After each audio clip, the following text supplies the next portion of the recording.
Please join Dr. Shelley Hirsch, Ari Fries, Dr. Yitz Goldberg, and myself, Dr. Robert Wolf, at the new time of 9:30 p.m. Thursdays on 620 a.m. and 102.7 FM for our important and widely acclaimed show, The History of Jews in Israel. We present the facts related to the history of the Jewish state in Israel and knock down the lies and falsehoods related to the Jewish homeland. You can also now email us at blueandwhitefacts@gmail.com. That's blueandwhitefacts@gmail.com. Come listen to the truth. Nazis. Was he compromised in some way? In your book you seem to hint, or maybe not so hint, to say blatantly that maybe they had some hold, some of these mobsters had some hold over J. Edgar Hoover. Well, yeah, J. Edgar Hoover never, ever admitted to organized crime being a thing that actually existed. Very, very suspicious. And while there were other parts of the government that were having un-American activities hearings revolving around the eighth show in the popular series The Jewish State in Israel, hosted by Dr. Sheldon Hirsch, Ari Fries, Dr. Yitz Goldberg, and yours truly, Dr. Robert Wolf. We continue to appreciate the outpouring of positive reactions to this series, whose main purpose is to underscore the lies and distortions regarding the history of the Jewish state in Israel and the origin and history of anti-Semitism over the past 5 centuries. Recordings of each show will be available to interested parties at the conclusion of the series in several weeks, simply by providing us with your email at our email at blueandwhitefacts@gmail.com. I'm going to repeat that. Our email is blueandwhitefacts, F-A-C-T-S, @gmail.com. You can also reach us directly at the station at 718-303-9090. That's 718-303-9090. And again, our email is blueandwhitefacts, F-A-C-T-S, no separation between the words, @gmail. The show will continue to be presented live at 9:30 each Thursday night. During the almost 14 years that I appeared on these radio stations with Joel Gallus, we presented several hundred Torah codes of great interest and importance. Many predictions have already come to fruition, and others are about to do so. You can get a glimpse at some of these predictions by reading the most recent Torah code book, The Year 6000, which outlines events that are occurring currently and will occur before the predicted end of days in the year 6000. A few weeks ago, we read in the Torah portion, Vayetze, about Lavan, the father-in-law of the patriarch Jacob, who was probably the greatest anti-Semite in all of history. The Zohar suggests that he was an expert in sorcery and worked to kill Jews with the power of his mouth. Moreover, commentators suggest that Laban was seeking to wipe out everything spiritual Jacob had inherited and lead the Jewish family back to idolatry. But his worship of lifeless idols couldn't bring him the impact and love and nachas from his son that Jacob received from his children. Jealousy bred rage and ultimately hateful anti-Semitism. And knowing he could not defeat Jacob in a conventional battle, he turned to the unconventional use of sorcery, images, and words to defeat Jacob. At this point, it's critical to note that the word Garini, Gimel, Resh, Ayin, Yud, Nun, Yud, Garini, which means nuclear, Garini, which means nuclear, the most powerful unconventional weapon in the world, is secretly coded in only 2 places in the entire Torah. So the word Garini, nuclear, is secretly coded in only 2 places in the entire Torah.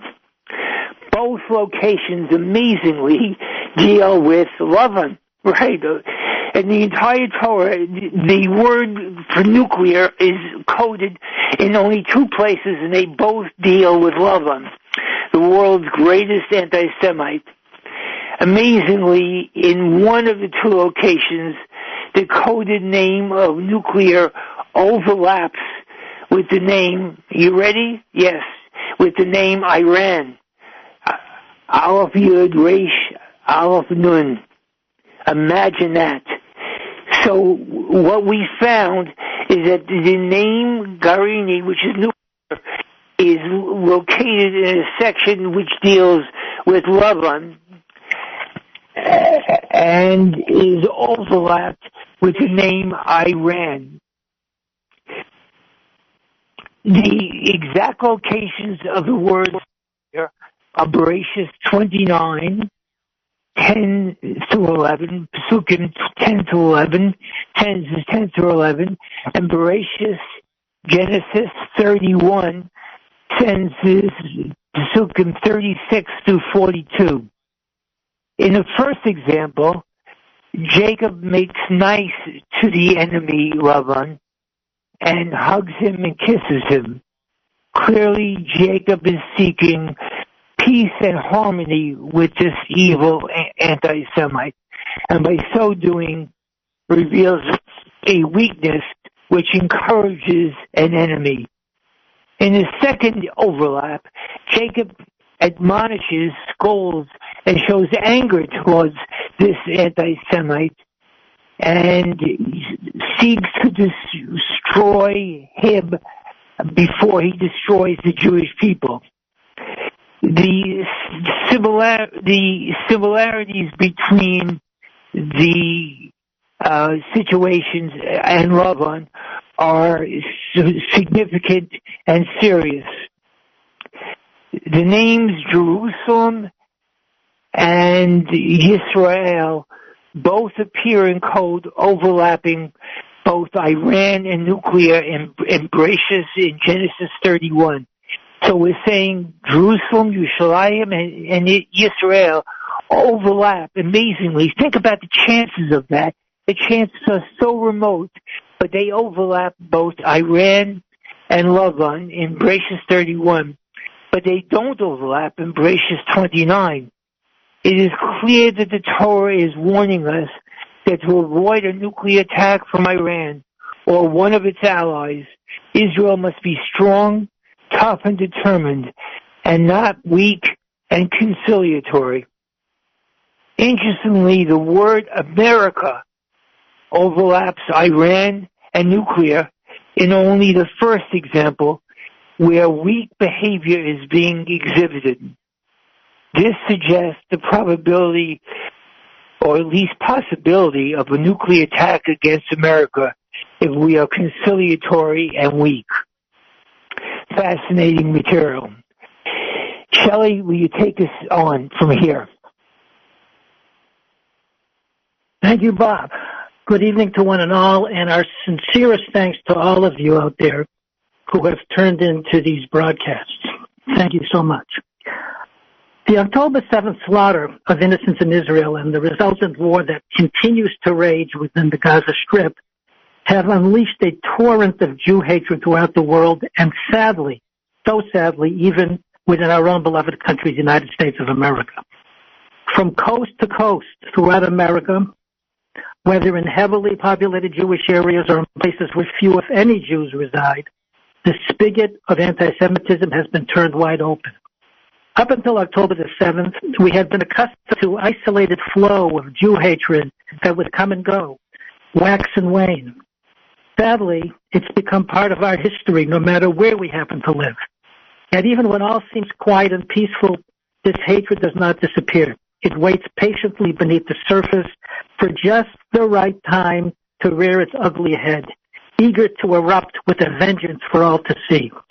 What is often needed for this flood of hatred to appear is an excuse, usually an event, not just any event, but one that would point to Jews and the Jewish state of Israel as victimizers, as evildoers, an event that would serve to justify an outpouring of hatred and encourage the ill-informed, the outright ignorant, and the well-established anti-Semites from both sides of the political spectrum to react. October the 7th was just perfect. It proved to be the right event at the right time. A firestorm of anti-Semitism soon erupted on college campuses, having been fueled by self-proclaimed, fair-minded professors and instructors who were only too happy to demonize Jews in the state of Israel. New York Times columnist Bret Stephens has surprisingly written several opinion pieces that would seem to go against the grain, not what we would expect to find in the Times, typically since this newspaper never misses an opportunity to criticize and find fault with the Jewish state of Israel. In his recent column entitled Why I Can't Stop Writing About October the 7th, Stephens acknowledges that anti-Semitism existed long before October the 7th.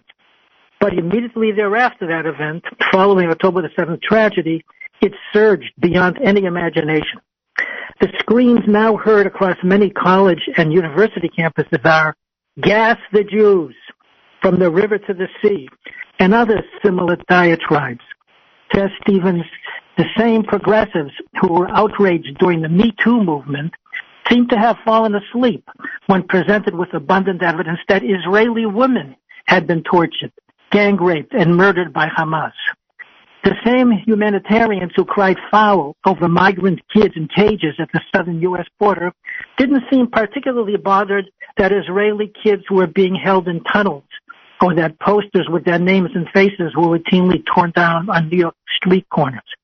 They were Jews, after all, so who cares? In another column, Stephens writes of having had conversed with historian Deborah Lipstadt, who provided eye-opening statistics relating to anti-Semitism in America. The Anti-Defamation League recorded 751 anti-Semitic attacks in 2013, 3,697 in 2022, and a whopping 400% jump in the 2 weeks following the massacre of Jews on September the 7th. Lipstadt, the U.S. Special Envoy to monitor and combat anti-Semitism, describes today's anti-Semitism as different from anything I have ever seen. There is a double standard that is often applied to Jews. On many a campus, relates Lipstadt, when any group proclaims that we are a victim, they are often believed. However, when Jews claim to be victims, the response is commonly, "You caused it, and what you claim is not an example of bigotry." She also asserts that Jews are deemed victimizers rather than victims. Jews are seen as being more powerful, richer, smarter, maliciously so than others, and must therefore be stopped by any means necessary. One individual who has long stood up to this evil by both confronting and publicizing the presence of anti-Semitism in America, and particularly on college and university campuses, is Harvard law professor Alan Dershowitz. Professor Dershowitz has been steadfast in his issuing a warning to all Jews of the need to awaken from their dreams of complacency and unshakable certainty that all is well, and that we are all safe and secure in America. In his book, Chutzpah, Dershowitz's words are most telling. Let me quote, "Israel has been our answer to the second-class status imposed upon Jews throughout most of the world for millennia. Israel has been our answer to the world's including our own country's inexcusable decision to close its doors to millions of Jews who might have escaped the gas chambers if there had been a country that welcomed them. Israel has been our answer to Jewish powerlessness, our inability to defend ourselves against crusades, pogroms, and the Holocaust, and our reliance on the generosity of others who did have the power, but who all too often refused to use it on our behalf. Says Dershowitz, Israel is treated by the nations of the world as the Jews have been treated by the people of the world. Much of the unjustified international criticism, such as the UN General Assembly's resolution equating Zionism with racism, is simply a manifestation of international anti-Semitism. In preparing for this presentation, I came upon the diary of famed World War II General George Patton, whose troops fought and helped defeat German forces across Europe. Diary entries on September the 15th and September the 17th left me speechless.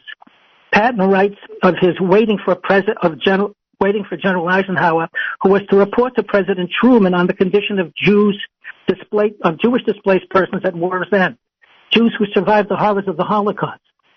Patton makes note of a State Department official by the name of Harrison. Writes Patton, Harrison and his ilk believe that the displaced person is a human being, which he is not. And this applies particularly to the Jews, who are lower than animals. Patton had seen the concentration camps, the extermination centers, the gas chambers, and pile upon pile of human ashes of Jewish bodies lying all about, yet he did not appear to be troubled by the extermination of 6 million innocents. Where was his compassion, his humanity, his basic decency? Anti-Semitism on campus has been well entrenched for many years prior to the October 7th tragedy. Bret Stephens, that is, then touches upon how anti-Semitism and anti-Zionism have and continue to be nurtured by several libels and conspiracy theories, blatant lies, outright myths commonly used by anti-Semites as historical proof that justifies their hatred of Jews. And for many, the mere fact that these false beliefs are endorsed by the supposed icons of academia makes these open displays of Jew hatred ethically and politically correct. My dear friends, Bret Stephens could not have said it any better. He is absolutely, unequivocally correct. We are alone. We have only ourselves to rely upon. When it comes to anti-Semitism and anti-Zionism, Koheles, that's Ecclesiastes, reminds us that what has been will be again. What has been done will be done again. There is nothing new under the sun. Thank you so much for your attention. And I'm going to pass this over now to Ari. Ari, the floor is yours. Thank you, Shelley. So a quick recap of last week before we get into tonight's topic. So we left off with the lost opportunity for the Palestinians to have had a country alongside Israel in 1948. There was the UN partition plan of 1947, which was a two-state solution, which was, again, an attempt to resolve the conflict that we see until this day of two nationalist movements, the Palestinian and the Jewish. The Jews agreed to this plan. The Palestinians did not. So what happened? After declaring independence in 1948, Israel was attacked. The fledgling country was attacked unprovoked by, let's count them, Lebanon, Syria, Iraq, Jordan, and Egypt. That's 5 countries with military support from Libya, Saudi Arabia, and Yemen. So brand new Jewish country versus 8 Arab countries. So the main takeaways from last week. Number 1, the goal of Israel in this war was to defend itself. This was not a war of aggression or expansion. Now, some will say that Israel expanded as a result of the war. That's true. Yes, Israel captured more land in the war than what was designated for it by the 1947 plan, but that was by happenstance. That was because they were attacked, and that was the result. And also, the land that was captured by Egypt and Jordan was initially allocated to the Palestinian people, was not given to the Palestinians. And you want to talk about occupation? Well, Egypt occupied Gaza, and Jordan occupied the West Bank. That's number 1. Number 2, there would have been a Palestine and an Israel if the Arabs had agreed to the partition plan, essentially if they had not attacked Israel. Number 3, and this is important, there was no existing country called Palestine with an independent government. There were no sovereign Palestinians. The last independent state in the land was the Jewish state that the Romans had destroyed in 70 CE, because the land of Israel, then called Palestine, was just basically went back and forth between various empires. Number 4, the land designated for Jews was in areas that were already majority Jewish. This was not Arab or Palestinian land. Okay, much of the land, we talked about this last week, much of the land had been bought from absentee landowners, speculators, not farmers or people who were working the land. These were legal purchases under international law. And again, one would have thought that the Jews would have turned this partition plan down. It was far from ideal. Number 1, much of the land designated for the Jews was swamp and desert that they eventually made fertile. About 60% of the Jewish state was the desert and the Negev, while the Palestinians would have occupied most of the Arable land. The Jewish state was going to be non-contiguous, separated by Palestinian land. Jerusalem, a holy site for the Jews, was to be international, neutral territory, even though Western Jerusalem had a Jewish majority. In 1948, 100,000 Jews would have been isolated. And Hebron, another holy Jewish site, was again not included in the Jewish land. And yet, the Jews agreed to the plan. Now, the question we're going to try to answer tonight is, was this the last opportunity that the Palestinians had to have an independent country? Well, the answer is no. And, as it turns out, it wasn't even the first chance they had. And before we go into this, common theme to Palestinians' opportunity at statehood is their attitude of all or nothing, because they do not recognize Jewish self-determination, Jewish right of sovereignty. Shelley talks about anti-Semitism, so I don't know what's more anti-Semitic than not recognizing a people's right to rule themselves. So let's look at the first chance that they lost. The Peel Commission, 1936, laid out a partition plan of the land. Now, what was the Peel Commission? It was appointed by the British government to address the Arab revolt in 1936 against British and the Jews. Now, just interestingly enough, to get perspective on what exactly was the attitude toward Palestine, by one of the spokesmen of the Palestinian Arab nationalist movement, he said, "There is no such country as Palestine. Palestine is a term the Zionists invented. There is no Palestine in the Bible. Our country was for centuries part of Syria. Palestine is alien to us." Regardless, what was the plan? They were going to give 80% of the land to the Arabs and 20% to the Jews. Now, what was the Jewish portion? 2 non-contiguous, non-connected sections separated by an area that would remain under British control. Jerusalem would have been under the British. And at that point, in 1938, there were 75,000 Jews there. Now, also, the Jewish state would have had 300,000 Jews and 190,000 Arabs, which represents a 60-40 split, 60% Jews, 40% Arabs. Now, I don't know if the Jews were racist, if Israel was a racist state or genocidal, they would have said, no, absolutely not. We're not splitting 60-40 with them. And yet they said yes. They agreed to that. The Arab portion would have been completely contiguous. It would have included the Negev, the West Bank, and the Gaza Strip. And yet they still said no. Okay, let's fast forward. 1967, the Six-Day War. What happened? Egypt chose to close the Gulf of Aqaba to Israeli shipping, which was an explicit declaration of war. Now, again, there's a lot of details, but for the sake of time, we're just going to be really quick. The Egyptian and Syrian armies were massing along Israel's border, preparing for war. Now, this, like 1948, was a war determined to annihilate the Jews and annihilate the Jewish state. Case in point, Hafiz al-Assad, the president of Syria, told his troops, quote, "Strike the enemy's settlements, turn them into dust, pave the Arab roads with the skulls of Jews, strike them without mercy," end quote. Jordan fired 6,000 shells into residential areas despite promises Israel would not attack Jordan unless it attacked first. So Israel essentially warned them, like we see Israel doing today, warning people to move. So what happened as a result? Israel gained control of Jerusalem, the West Bank, and Gaza. Now, again, none of this would have happened, and none of these areas would have been part of the Jewish state of Israel had Israel not been attacked and had the Arab world not sought Israel's destruction. And what's incredible is how we see how the more that Arabs said no and resisted Israel, the larger Israel grew. And as we see, again, not because Israel is an expansionist colonial power. Now, after the Six-Day War, Israel was faced with a dilemma. So in an effort to make peace, they could have returned the West Bank to Jordan and Gaza to Egypt, and there was a faction in the Israeli government that said, let's give the land to the Palestinians. And we spoke about the evolution of the term Palestinian in a previous show. But again, now you had this collective national identity. And there was that idea. But you know what happened shortly after the Six-Day War? You had the Arab League Summit in Khartoum, Sudan, that issued what is known as the Khartoum Resolution, but also known as, you can Google, the 3 no's. No peace with Israel, no recognition of Israel, no negotiations with Israel. So again, lost another opportunity. 2000, the year 2000, let's fast forward. Ehud Barak, Prime Minister of Israel, and Yasser Arafat, the chairman of the Palestinian Liberation Organization, met at Camp David. Barak offered the Palestinians a state with a capital in East Jerusalem, control over the Temple Mount, the entire Gaza Strip, about 95% of the West Bank, and $30 billion for the 1948 refugees. Sounds like a pretty sweet deal.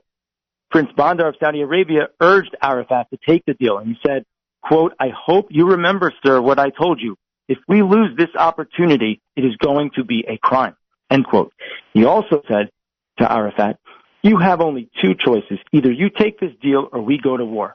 So we have a choice. Arafat had a choice. Palestinian state or war. How important is you're having a Palestinian state?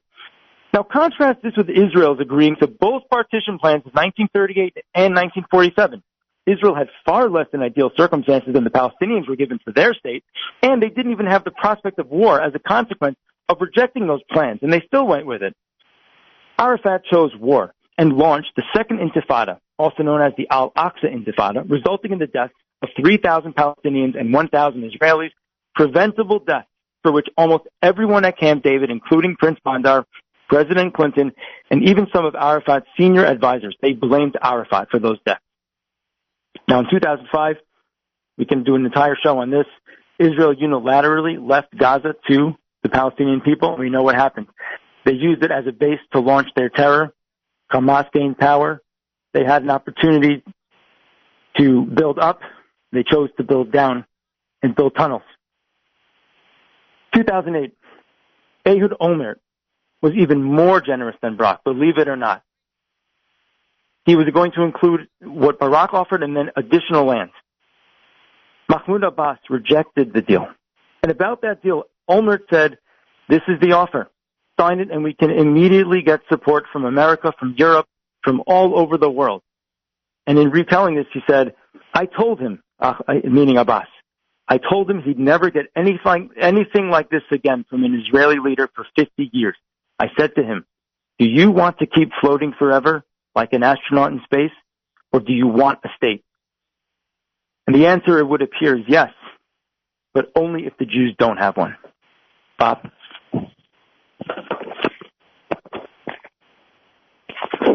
You know, when we listen to all this material, you have to shake your head and come to realization that knowing these facts and being aware of what has really gone on all these centuries is so critical to understanding what is going on right now with Gaza and what's going on between the Arab world and Israel, and why Israel is responding the way it does and why it will continue to respond the way it does.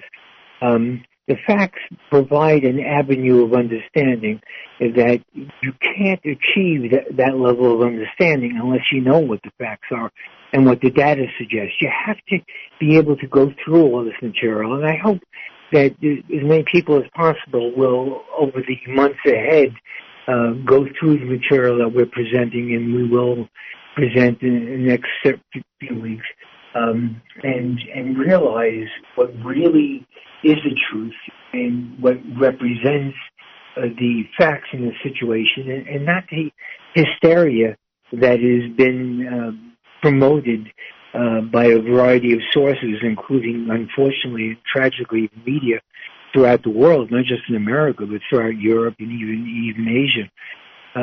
So this is an opportunity to know what the truth is and be able to utilize it in order to understand what really is going on and what Israel's position is and why it takes the position it does and why it did take the position it did over all the years since 1948 and even before then.